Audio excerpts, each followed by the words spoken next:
आइए इसका इम्पैक्ट देख लेते हैं।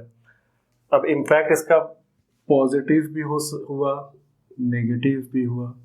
पॉजिटिव इम्पैक्ट को देखते हैं कि ईस्ट इंडिया रूल यहाँ से ख़त्म हो गया। अब यहाँ पर क्वीन वहाँ पे बोल दी कि इसके बाद ईस्ट इंडिया कंपनी का राज ख़त्म। और इलाहाबाद में क्वेश्चन आता है, इलाहाबाद में 1858 में एक दरबार बुलाया गया, उसमें क्वीन भी रही। क्वीन के सामने लॉर्ड कैनिंग ने एक फरमान पढ़ा कि अब यहाँ से ईस्ट इंडिया कंपनी का रूल खत्म और यहाँ से क्वीन का राज स्टार्ट होता है। और फिर वहाँ पे क्या हुआ, वाइसरॉय का पोस्ट को इंट्रोड्यूस किया गया और गवर्नर जनरल का पोस्ट को खत्म कर दिया गया। क्वेश्चन पूछता है कि आखिरी गवर्नर जनरल कौन था? तो आखिरी गवर्नर जनरल था लॉर्ड कैनिंग, क्योंकि उस समय हम लोग देखे थे कि उस 1857 के दौरान जो गवर्नर जनरल थे वो कैनिंग थे। और फर्स्ट वाइसरॉय कौन थे? तो फर्स्ट वाइसरॉय भी लॉर्ड कैनिंग ही थे। तो यहाँ से क्या हुआ, ईस्ट इंडिया कंपनी का रूल खत्म और क्वीन का रूल स्टार्ट। अब उसको वहाँ पे इंडिया को में जितना भी वहाँ पे कोई भी मैटर होगा कुछ, उसको देखरेख करने के लिए इंग्लैंड में secretary of state of India का एक पोस्ट का निर्माण किया गया। ये इंग्लैंड में किया गया और ये एक तरह का एडवाइजरी काउंसिल था जिसमें 15 मेंबर हुआ करते थे। ये 15 मेंबर, इसमें 15 मेंबर हुआ करते थे। 8 क्राउन के द्वारा सिलेक्ट किया जाता था और बाकी 7 मेंबर जो होता था काउंसिल ऑफ डायरेक्टर, ये इसको सिलेक्ट करते थे। हालांकि ये सब एक दिखावटी था, कुछ इससे कोई फायदा हुआ नहीं। फायदा जो हुआ वो हम लोग देखें कि फायदा ये हुआ कि ईस्ट इंडिया कंपनी का रूल खत्म हुआ थोड़ा क्वीन के अंदर, लेकिन उससे भी कोई ज़्यादा बड़ा फायदा हुआ नहीं था।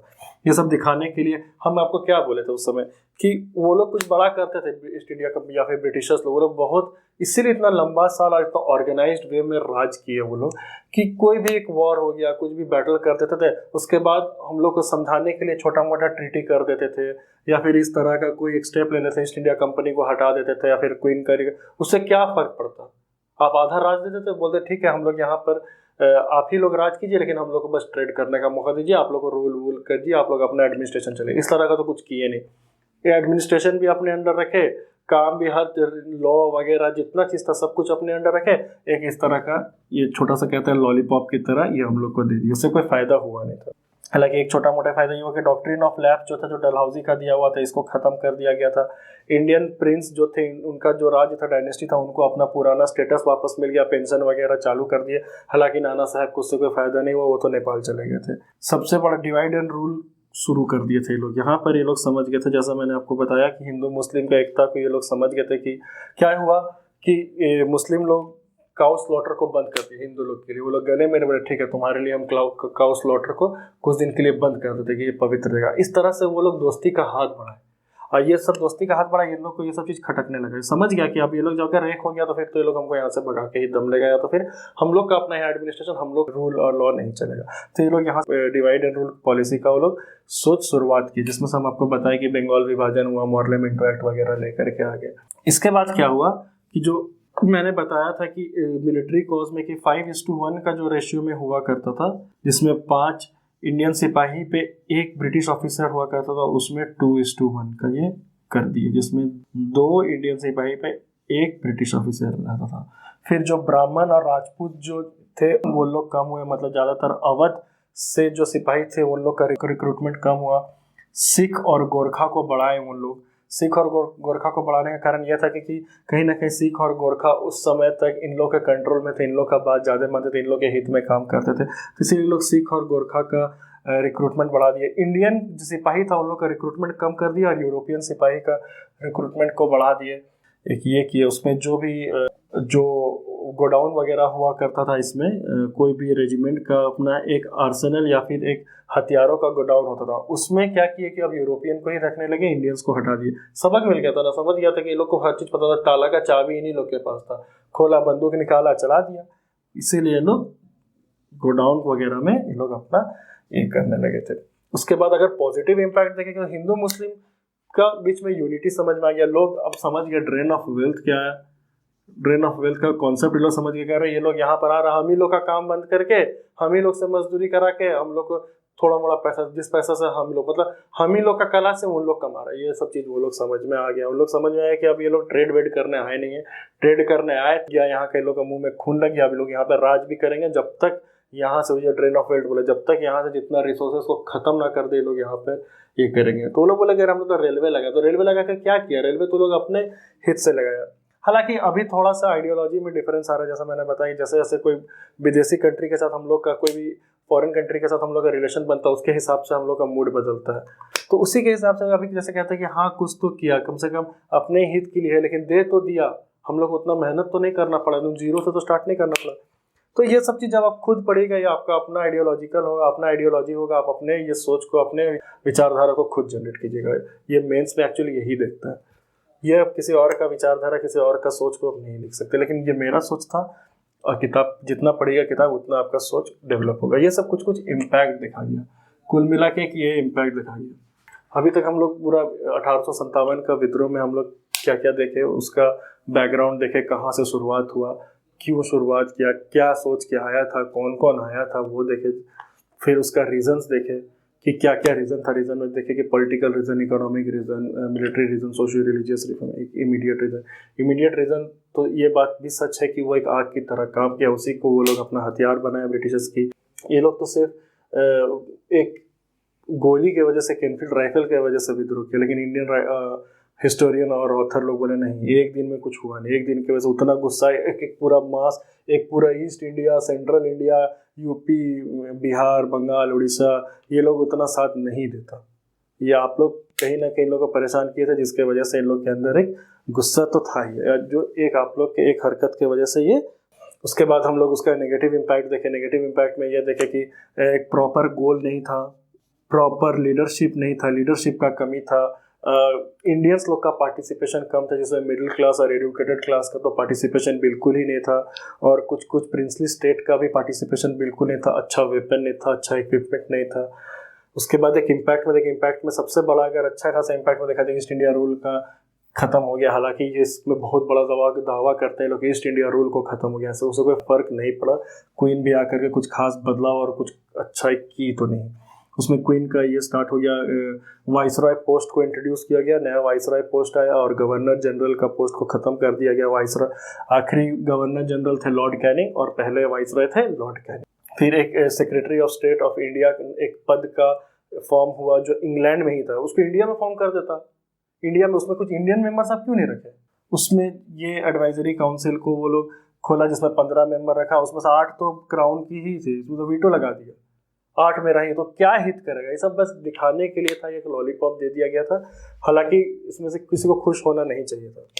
फिर एक चीज़ अच्छा हुआ कि मतलब यूरोपियन सिपाही को बढ़ा दिया गया, इंडियन सिपाही को कम कर, जिसमें ज़्यादा सिख और गोरखा को लिया गया। डिवाइड एंड रूल पॉलिसी वो लोग भी स्टार्ट कर दिया। हम लोग भी समझ गए कि अरब हिंदू मुस्लिम को एक होकर चलना, हम लोग समझे तभी तो वो लोग डिवाइड एंड रूल लोग समझा कि ना, अब इन लोग को पहले तोड़ो। बहुत इन लोग को अभी कर दिया, कुछ दिन इन लोग को थोड़ा समझा बुझा के इन लोग में आपस में लड़ा। इन लोग अपने एक दो का लड़ाई में तीसरा का फायदा होता, तो ये लोग भी वही चाहते थे कि 2 को लड़ा, इसमें हम लोग का फायदा होगा। आइए अब हम लोग देखते हैं अलग अलग सोच, किसका क्या सोच था। कंक्लूजन आप लोग खुद बताइएगा क्या था, और एक बार हम भी बता देंगे क्या कंक्लूजन हो सकता है, वो हम भी बता देंगे। लेकिन एक बार देख लेते हैं अलग अलग व्यूज, अलग अलग राइटर्स का व्यूज क्या था, किसका क्या कहना था। इसमें फॉरेन राइटर्स भी रहेंगे, कुछ इंडियन राइटर भी रहेंगे। तो पहले देख लेते हैं कि ये unpatriotic and selfish mutiny with no nature leadership, ये जॉन शेली ने कहा था कि एक तो ना ही ये देशभक्त के लिए ना, और एक सेल्फी म्यूटिनी, मतलब उन लोगों ने कहा था कि एक वो लोग जितने ये म्यूटिनी, बस जैसे मैंने बताया था कि म्यूटिनी कहा जाता है कि वो सिर्फ आर्मी में जो या फिर कोई रेजिमेंट में विद्रोह था उसमें, तो लगा था कि सेल्फिश म्यूटिनी था, उसमें कोई लीडरशिप नहीं था, जिसके वजह से उन लोग का ये कहना था कि एक ऐसे ही विद्रोह चले जिसके वजह से हम लोग का टाइम, पैसा और कुछ लोगों का भी नुकसान हुआ। ये जॉन शेली ने कहा था। वी.डी. सावरकर अपने book Indian war of independence के क्वेश्चन भी पूछता है कि वी.डी. सावरकर का कौन से किताब में उन्होंने कहा कि ये फर्स्ट वॉर ऑफ इंडिपेंडेंस है, तो इसका आंसर होगा इंडियन वॉर ऑफ इंडिपेंडेंस। उनका किताब था, वी.डी. सावरकर ने कहा था अपने किताब में कि ये फर्स्ट वॉर ऑफ इंडिपेंडेंस है। कौन से किताब में? अपने कौन से किताब में? Indian war of independence. ये क्वेश्चंस पूछता है, ये सब सभी क्वेश्चंस पूछता है। किस राइटर ने, किस ऑथर ने, किस हिस्टोरियन ने कहा था कि अनपेट्रियाटिक सेल्फिश म्यूटिनी है, या तो फिर began to fight of religion but end in the war of independence, ये कहा था एस एन सेन ने अपने किताब 1857 में। इनका कहना यही था कि began to fight of religion but end in the war of independence. मतलब पहले तो धर्म के लिए युद्ध शुरू, उनका कहना है कि जो मैंने कहा कि पहले वो पर्सनल प्रॉब्लम था, फिर वो रीजनल हुआ, फिर नेशनल हुआ। तो बोले हुआ कि पहले पर्सनल प्रॉब्लम इन लोगों का यही था कि अपना धर्म को लेकर के, जैसे मैंने बताया कि हिंदू के लिए गाय पायज्ड है और पवित्र है, और मुस्लिम के लिए सुअर हराम है, अनटच्ड है। तो उसके वजह से लोग शुरुआत किया, फिर सोचा कि नहीं, इन लोगों को पहले ना आज़ादे करो, नेशनल, हम लोग को एक नेशनल मूवमेंट के इन लोग को भगा दो, तो हम लोग फिर आपस में दोनों हम लोग हिंदू मुस्लिम मिलके अच्छा से रह लेंगे। इन लोग का होगा, तो इन लोग लड़ाई लगाते रहेगा, ऐसा कुछ ना कुछ हरकत करते रहेगा। तो यही इनका कहने का मतलब ये था। लेकिन आरसी मजूमदार का कुछ और ही कहना। आरसी मजूमदार कहते हैं कि ना ही ये फर्स्ट वॉर ऑफ इंडिपेंडेंस था, ना ही ये पहला नेशनल स्ट्रगल था।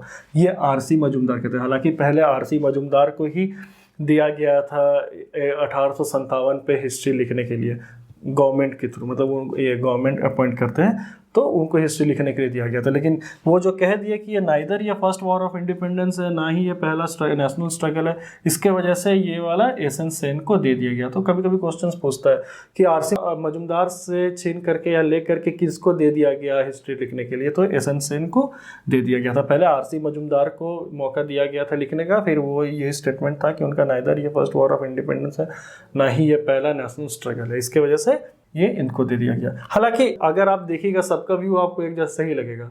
इनका भी कहना ठीक है कि इन लोग का तो कोई कहाँ इन लोग को पता था कि ये नेशनल है, नेशनल स्ट्रगल है, नहीं है। हम देखिए इसमें कुछ और बोले, लेकिन यही मतलब जो अलग अलग कहने से आपको यही लगेगा।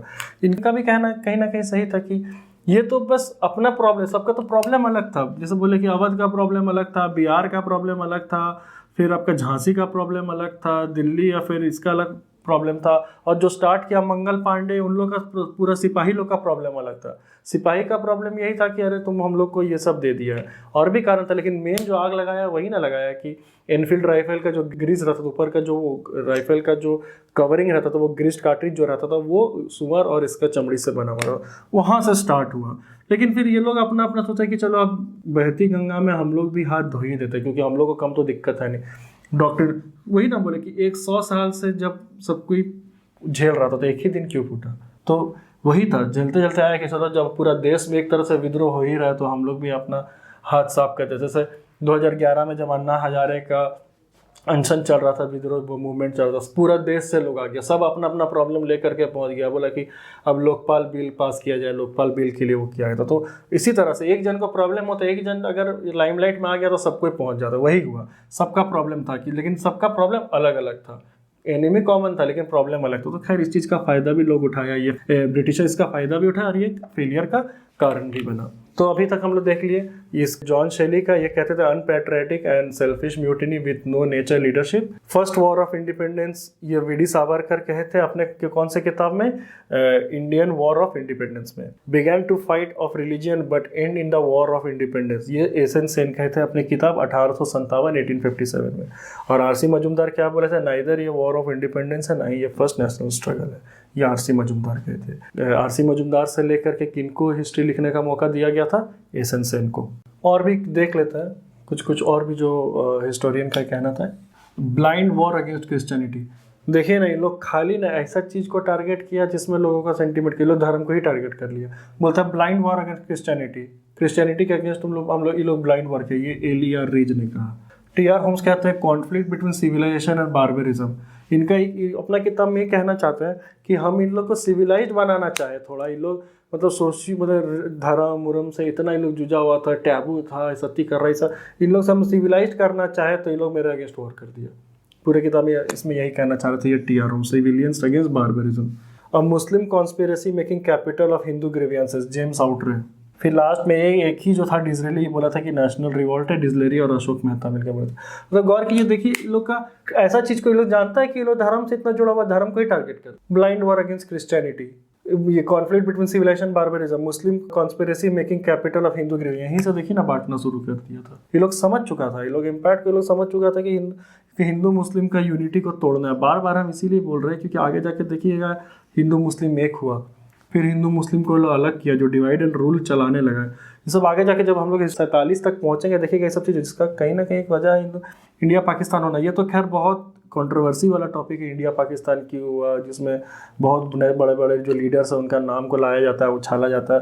उस टॉपिक पे स्टूडेंट एज ए एस्पिरेंट आप लोग को नहीं पढ़ना चाहिए, लेकिन हाँ जानना चाहिए कि डिवाइड एंड रूल अगर ये बीच में अगर किसी का दिमाग में आया, अगर ये सब भावना आया, तो ब्रिटिशर्स लोग इंडियन का ही हिस्ट्री उठा के इन लोग पे थोप दिया। कहता है कि अरे लोग तो बाहर गए, तुम लोग भूल गए, तुम लोग पे इतना राज किया था, अलाउद्दीन खिलजी वगैरह जहाँ पर सिर्फ अपना धर्म को चलाना चाहता था, बलबन को देख लो, बख्तियार खिलजी को देख लो, इन लोग को देख लो, ये सब चीज़ याद दिलाने लगा लोगों के अंदर क्रोध। अरे भाई अभी तो एक साथ रह रहा ना, पहले क्या हुआ क्या उसको छोड़िए ना, अभी हिंदू मुस्लिम एक साथ रह रहे हैं ना, खत्म बात। आज हम लोग एक होकर आपका अगेंस्ट लड़े ना, हालांकि उन लोग अपने तरफ से सही था, उन लोग अपने पर तो नहीं, इन लोग को लड़ा, हम लोग को यहाँ पे और ट्रेड करना और हम लोग को यहाँ से so called drain of wealth को लेना है और यहाँ का रिसोर्सेज को यूज़ करना, तब ना हम लोग जाएंगे। तो ये कुछ लोगों का कहना था। इसमें से क्वेश्चन डायरेक्ट पूछता है कि ज़्यादातर इंडियन ऑथर से ही पूछता है, वो आर.सी. मजूमदार और एस.एन. सेन, और फॉरेन राइटर में ज़्यादातर ये टी.आर. होम से पूछता है। ये 3 से क्वेश्चन अब ज़्यादातर अगर क्वेश्चन बैंक वगैरह देखिएगा, अगर हम क्वेश्चन देखें तो ये सब चीज़ से ज़्यादा क्वेश्चन पूछता है। ये व्यूज़ रहा। आइए इसका कंक्लूजन को देखते हैं। हालांकि कंक्लूजन पूरा चैप्टर पढ़ने के बाद आप अपना खुद अगर पॉइंट ऑफ व्यू रखें तो वो ज़्यादा अच्छा रहता है। अपना आप लोग खुद बताइएगा कमेंट सेक्शन में कि क्या होता है कंक्लूजन, लेकिन एक लमसन बता देते हैं, एक लेमन बता देते हैं कि कुछ जो रिवॉल्ट ऑफ 1857 को लोकल जो थे वो लोग फर्स्ट वॉर ऑफ इंडिपेंडेंस माने, और वो लोग ये समझे कि यहाँ पे ब्रिटिश ईस्ट इंडिया कंपनी का शासन खत्म हुआ और पावर ऑफ ट्रांसफ़र शुरू हो गया। मतलब वो लोग को एक कह सकते हैं कि अपने दम पे कुछ तो चेंजेस लेकर के आए वो लोग। कम से कम ब्रिटिश ईस्ट इंडिया कंपनी का रूल खत्म होना कहीं ना कहीं एक कह सकते हैं कि हम लोग के लिए अप्रिसिएशन था, हम लोग में एक चेंजेस का बदलाव आया, एक भाव आया कि हम लोग चेंज ला सकते हैं, और पावर ऑफ ट्रांसफ़र कर दिया। मतलब ईस्ट इंडिया कंपनी का रूल खत्म करके वो लोग ब्रिटिश क्वीन के हाथ में दिए, तो वो लोग एक लिबरल की तरफ हम लोग एक स्टेप लिए, एक छोटा सा स्टेप लिए, लेकिन लिए। मतलब यहाँ से हम लोग ये कह सकते हैं कि एक स्टेप हम लोग लिए हैं चेंजेस के लिए। मतलब आगे जा करके एक पॉसिबिलिटीज़ है कि हम लोग और बदलाव ला सकते हैं। मास का यूनिटी देखें हम लोग, एक मास पार्टिसिपेशन देखें, आगे जाके लीडर लोग को, लीडर और ब्रिटिशर्स दोनों को ये लगा कह रहे इन लोग तो अब एक होकर लड़ सकते हैं, यूनिटी इन लोग में आ चुका है। इससे आगे जो लीडर लोग थे सब लोग भी सबक सीखे कि हाँ हम लोग अब यूनिटी को अकेले लड़ेंगे, छोटा मोटा ही करेंगे तो उसमें से नहीं होगा। सिर्फ एक छोटा सा रेजिमेंट, राज या प्रिंसली स्टेट अगर लड़ेगा तो वो इन लोग के आगे जीत नहीं सकता। ऑल्दो क्योंकि इन लोग का साथ देने वाला भी बहुत कोई था, जैसे लोकल लैंडलॉर्ड जो थे इन लोग को साथ देते थे। प्रिंसली स्टेट कुछ जैसे बताया होलकर और सिंधिया लोग इन लोग को साथ देते थे। मिडिल क्लास लोग, पढ़े लिखे, जिन लोग को दुनिया से कोई मतलब नहीं है, पेपर पढ़ते हैं, उन लोग उसका साथ देते थे। तो ये सब चीज़ लोग मिडिल क्लास वाले हर चीज़ में ओके हैं। हम लोग टैक्स भी भरते हैं और क्रिटिसिज्म भी, हर चीज़ में हम लोग ओके। दुनिया में क्या चल रहा मिडिल क्लास वाले को मतलब नहीं है, और क्या कीजिएगा वैसे बन ही रहा। हिंदू मुस्लिम का यूनिटी को देख लिया यहाँ पर। इस हिंदू मुस्लिम का यूनिटी को देखते हुए आगे इंडियन लीडर लोग दोनों को एक करने का चाहे, और ब्रिटिशर्स दोनों इन लोग को डिवाइड एंड रूल पॉलिसी लाना शुरू कर दिए। नहीं तो फिर उन लोग को नया नया टेक्निक लाना ही था, करना ही था, नहीं तो फिर और लंबा नहीं रह सकते थे। तो ये कंक्लूजन है। बाकी और इसमें कंक्लूजन आप अपने खुद सोच से इसमें ऐड कर सकते हैं, लेकिन लमसम यही बात है कि कुछ लोकल लोग समझ के आ रहे हैं हम लोग का ये फर्स्ट वॉर ऑफ इंडिपेंडेंस, और कहीं ना कहीं एक राह पे आ गया। अगर आर.सी. मजूमदार के बात पे बोले कि नहीं है, तो एक रास्ता तो ये लोग पकड़ ही लिया फर्स्ट वॉर एक इंडिपेंडेंस के लिए। समझ गया इन लोग धीरे धीरे, जैसे कोई भी अगर सब्जेक्ट चैप्टर का पढ़ेगा, जितना पढ़ेगा उतना डेप्थ में जाएगा। तो ये लोग जितना उसको उसमें युद्ध हुआ, लड़ाई हुआ, बैटल हुआ, सब में लोग समझते क्या कि हाँ सिर्फ कुछ रेजिमेंट को कुछ क्षेत्र से ही नहीं, पूरा देश से ही भगवा। ये सब चीज़ इन लोग में आने लगा था। और लीडर लोग भी अब समझ गए कि गोल एक रखना होगा और कॉमन एनिमी को अच्छा से पहचान लेना होगा। लैक ऑफ लीडरशिप की वजह से अगर 1857 का विद्रोह हम लोग हारे हैं या फिर सक्सेसफुल नहीं हुआ है, तो उन लोग को एक लीडरशिप देना पड़ा, एक प्रॉपर ऑर्गेनाइजेशन देना पड़ा। वायलेंस, नॉन वायलेंस, सब का साथ ले लेके टेस्ट करते करते वो लोग आखिरी एक नतीजा पे हम लोग पहुंच गए। गरम हथौड़ा को कब मारना है सब कुछ वो लोग समझने लगा। कहीं ना कहीं मेरे हिसाब से ये एक पहला, और इसीलिए हिस्ट्री में भी यहीं से एक प्री हिस्ट्री का स्टार्ट मान सकते हैं कि लोगों में भावना आ गया, लोग अपने एनिमी को अच्छा सा पहचान के पहले झेल रहे थे, सह रहे थे, अब सहना ये लोग नहीं चाहे। यहाँ से सहना खत्म, यहाँ से विद्रोह शुरू।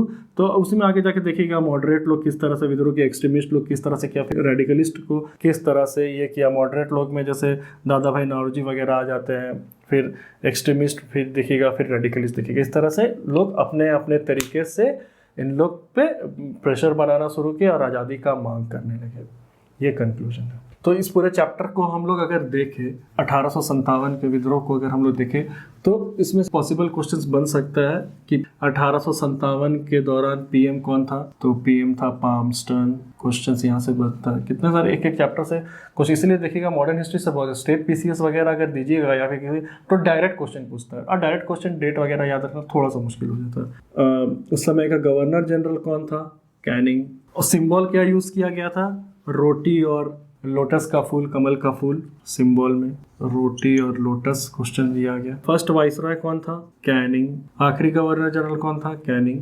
ठीक है, सबसे पहला 1857 का विद्रोह कहाँ से स्टार्ट हुआ, तो वो रहेगा मेरठ, मई में। इंडिविजुअली अगर कौन शुरुआत किया, जिसको विद्रोह ने इंडिविजुअली इस रिवॉल्ट का शुरुआत कौन किया, तो वो है मंगल पांडे।